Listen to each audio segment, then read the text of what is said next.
She wiped the melted sloppy ice cream off her face. It dripped into her light blue sheet pyjamas. Her piercing stare burned us. We all stood there in shock, trying to hide the laughter. I suddenly burst out giggling uncontrollably. Boy, were we in trouble now. I could tell that she was furious by the look on her face. It was so red and hot that I think it could have melted the ice cream if it was even just a little bit hotter. It was almost like laser beams were going to shoot out of her eyes. Oh wait, I forgot, you only just came in. Let's restart to fill you on what's happening. But before that, let me introduce you to my best friends. Annalise. Hi. Alice. Hello. And me, Ali. Okay, let's rewind the clock back to dinner, where the drama began.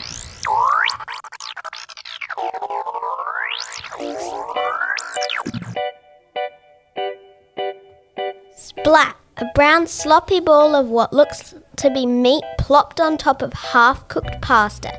The pasta below it was so stale and dry, not a good combo. Ew, this is disgusting. Camp food is terrible. Miss Nevel seemed to hear Anna's complaint. She glared over at the three girls who were sitting at their table and scrunching their noses at their dinner. I'm not eating this. Not for $1,000,000. Let's just wait for dessert. The girls sat quietly, moving their dinner around their plate, pretending to eat. They were waiting for the rest of the table's kids to be done eating so they could dump the food and get the ice cream for dessert. Annalise wanted Cookies and cream? Ali wanted Vanilla. and Alice wanted chocolate. I just want dessert. Miss Nevel called the tables up to clear their plates one by one. The girls waited patiently.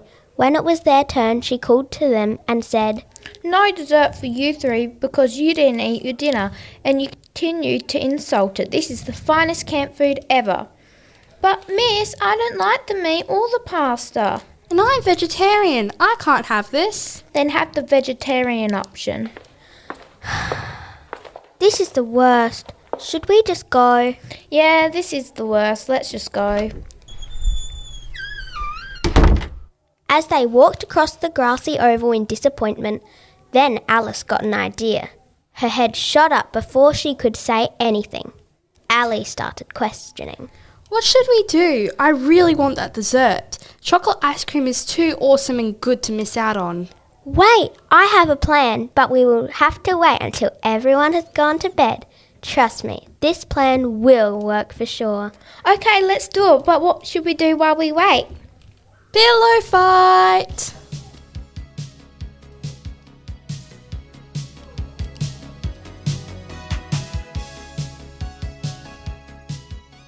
They fought for hours and stuffing and feathers were all over the ground. It was a mess for sure. The sheets were thrown off the bed because they started using them to block the thrown pillows.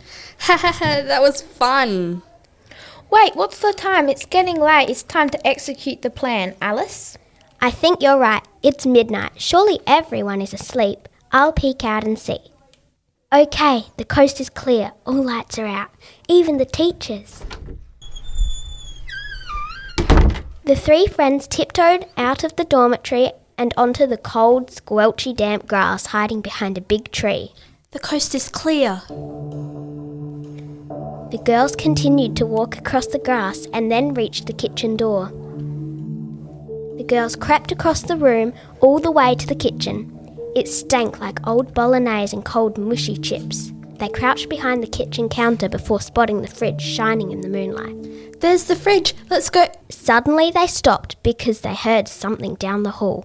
They all hid behind a wall until they knew the person was gone.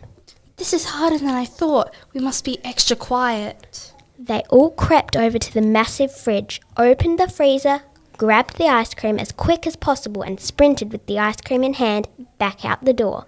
They all ran onto the oval, laughing in joy. I can't believe we got away with that. That was so fun. Just wait until you see the teachers' look on their faces when they realise all the ice cream's gone. Come on, let's get back inside before we get caught. The girls looked at the ice cream like they just won the jackpot. All the ice cream is theirs. They ran inside giggling in excitement.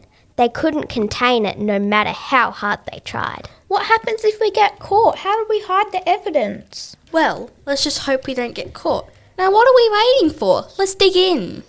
The three girls opened the ice cream tubs and started eating on the top bunk. The brown melted ice cream was dripping down Alice's mouth, and she was trying to wipe it off, but it only made it worse.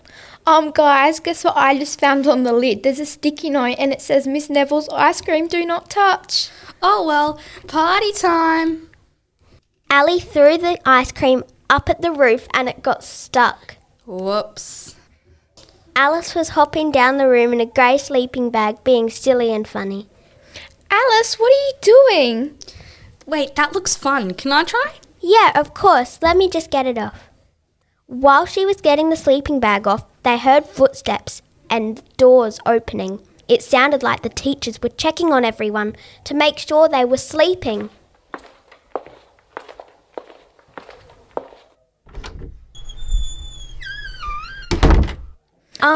Guys, did you hear that?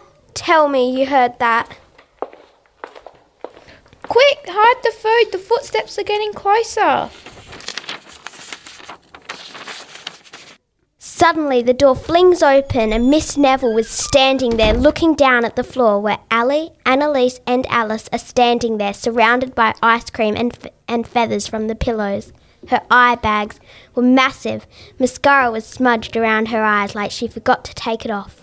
What on earth is going on here? And what are you doing with my ice cream? It has my name on it for a reason.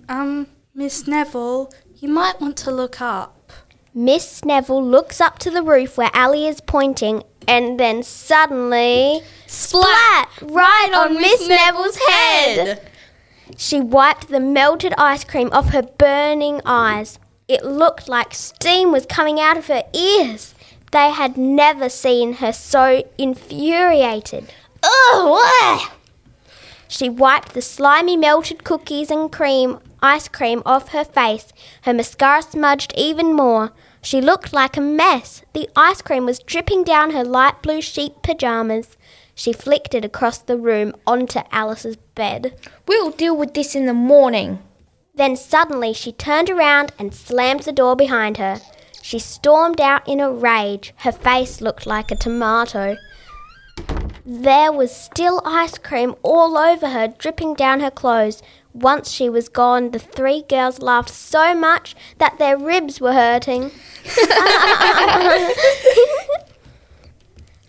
Well, I think we've learned our lesson. Never steal Miss Nevel's ice cream. We thank you for listening to our story. We hope you enjoy it. This podcast was produced by Ali, Annalise and Alice from Xavier College, Evanston with ArchD Radio and Podcasting. There's a link in the show notes for all the great podcasts our school has produced this year and in previous years too. Thanks for listening.